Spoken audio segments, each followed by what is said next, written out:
Welcome back, Nick Lenz's Comic Corner, Classic / Non-Classic. This is episode number 330 and Doubleshot number 260. Sorry, it's been a little while since I've done this, but hey, I'm doing it.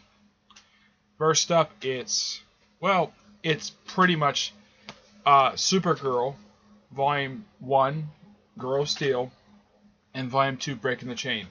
Now, I'm definitely still planning on reviewing the issues in here as part of my Classics retrospective. But time-wise, basically, I'm going to have to put that on hold for a little while. But it's still being planned right now. If I was owning these trades, then I would not have that problem. But since these are owned by the library, I've got to return them. Now, the first volume collects issues 0 through 10 and issue 12. 12, interesting fact about this issue. This issue had never been put in the trade before. When these issues were originally put into trade, DC for some reason decided to skip over this issue for some reason. Now, Loeb himself does the first 5 issues in here, and then pretty much everything else except for issue 12 is done by Joe Kelly. With Ian Churchill on the artwork on every issue except issue 12, and Norm Rumpman is the anchor for every single issue except for issue 12. 12, let's see. 12, the writers are Jimmy Palmiotti and Justin Gray. The penciler is Amanda Connor, and the inker is Jimmy Palmiotti. He was an inker prior to becoming a regular writer nowadays. People think of these two, Jimmy Palmiotti and Amanda Connor, as the creative team behind Harley Quinn and, of course, Starfire. Though, recently, Ian Churchill was on Teen Titans with Tony Bedard, which I'm going to get to him soon. This, it collects a few story arcs. I mean, first it's the New Avengers of Supergirl, the Girl of Steel. This is Supergirl number 0, which is actually a reprint issue of Superman Batman number 19.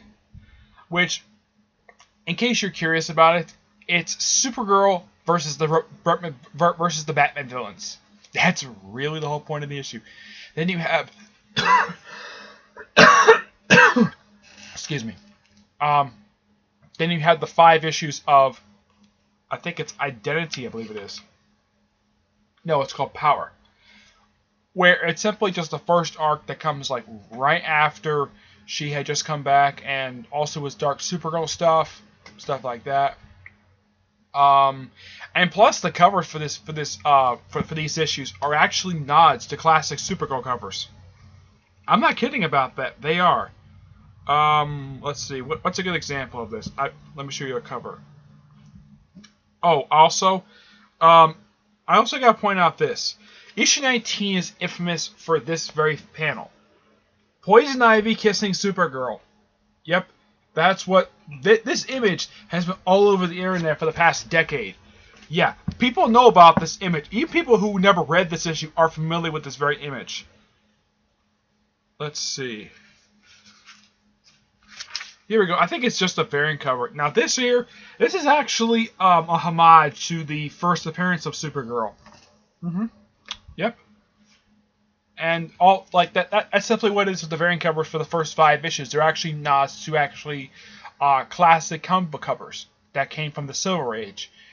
But in the case of that cover, it's simply the same image, except they replace Superman with Batman. It's underwater, and Superman... Now, Batman pretty much says the same exact dialogue as Superman did, but Supergirl, because of the fact it's Batman, she says Batman instead of Superman. And of course you have the whole, then it came the Condor arc, which is simply 1 year later. Simply it's, oh yeah, there's some fan fiction of basically Supergirl and Power Girl doing it during this period of time. Yeah, you actually can find it. It's very weird. Yeah, and it's written by, the first couple parts are written by Greg Rucka, but Joe Kelly comes on with part 2 because Greg Rucka came in as a filler writer until Joe Kelly was ready to come on board. That's simply the way he put it. And Joe Kelly was regular writer from this point forward for a little while until he decided to leave and name with Tony Bedard.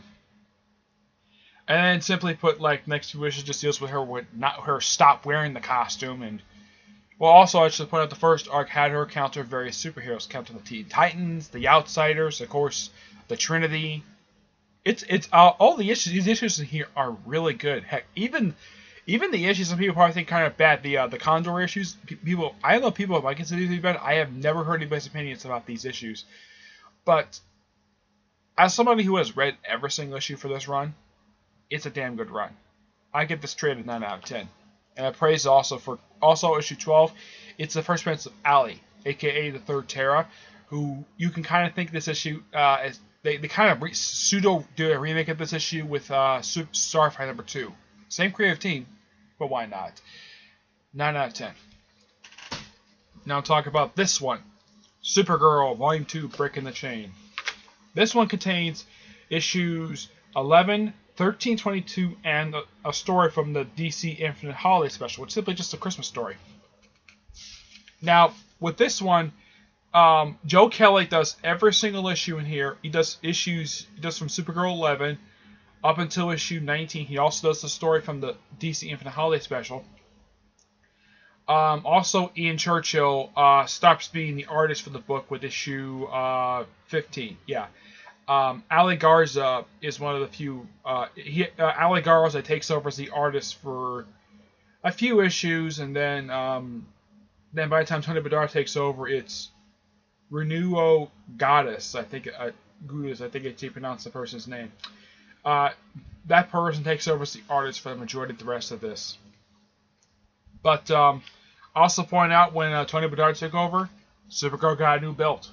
Yep. Also, I spoke to him at Comic-Con about this, for he was actually selling this particular trade at MegaCon, and he told me that he was not a fan of this costume. He was not a fan of basically Supergirl showing off her midsection. He was not a fan of this at all. But he did enjoy writing this. Yeah, he did enjoy writing issues for this volume and the volume for New 52. He enjoyed both of those. And he's also a fan of the Doom Patrol like I am. So basically, yeah, Tony, I'm basically viewing something I saw that you were selling at MegaCon that a friend of mine bought at MegaCon as well. Now, this book is just, well, it's only just, 11 issues? Well, plus the short story.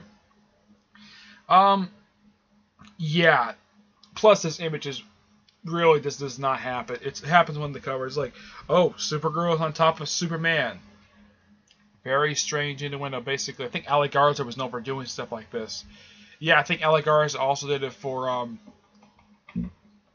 the Graduation Day miniseries. So in the case of that, it was the Superman robot standing behind, I think it was Donna Troy, with Donna Troy's butt in the air. Yeah.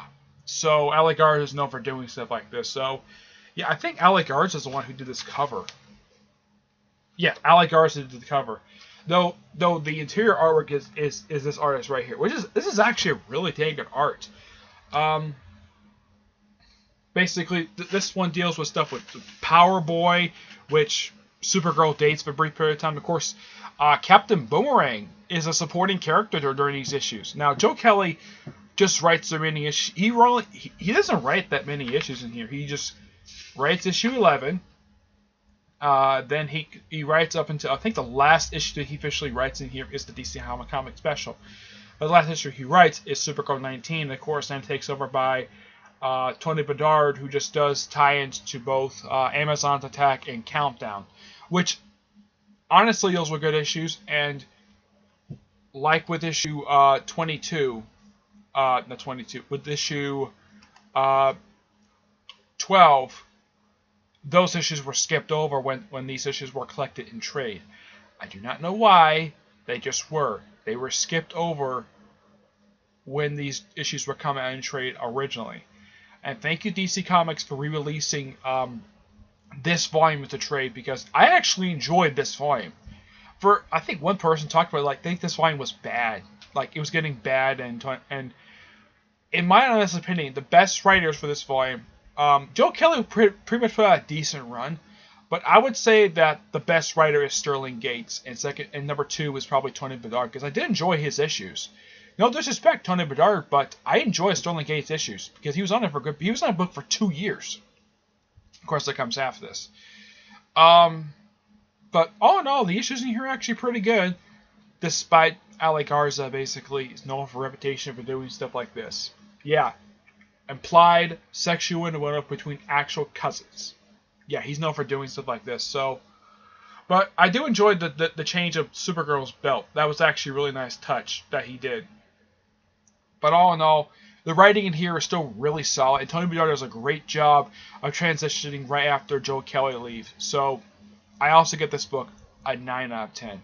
Also, I'm going to show off some artwork in here. Yep. Alright. That's it for this episode. Stay tuned for the next episode, which is episode 331 and Doubleshot 261. Okay? Also, I'm hoping DC comes with more trades like this. They're releasing the Batgirl series and trade. I'm happy to do it for Supergirl. The only reason I'm doing Supergirl is because of the TV show. That's the only reason why they're doing this. But I'm happy for it. I'm hoping, and they're also releasing a trade. They've already released Supergirl Volume 2, which I'm going to review in the next episode. The first volume has not been put to trade yet. The third volume is not been to trade yet.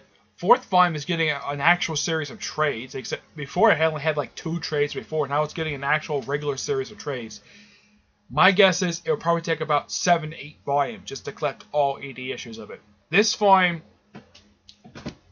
my personal guess, 5 or 6 at most, just to finish it up. And would the volume 6 get a new series of trades? Who knows? But Supergirl is just pure fun. And I actually like Supergirl with the skirt better than the thong. Heck, Tony Bedard agreed with me that the thong thing was stupid. Yeah, the skirt I really enjoy. The thong, no thank you. That thong was a dumb idea. For whoever came up with that idea should really have second thoughts of basically what to give an actual female superhero for a costume. Yeah. So, until then, I will see you there. Till next time.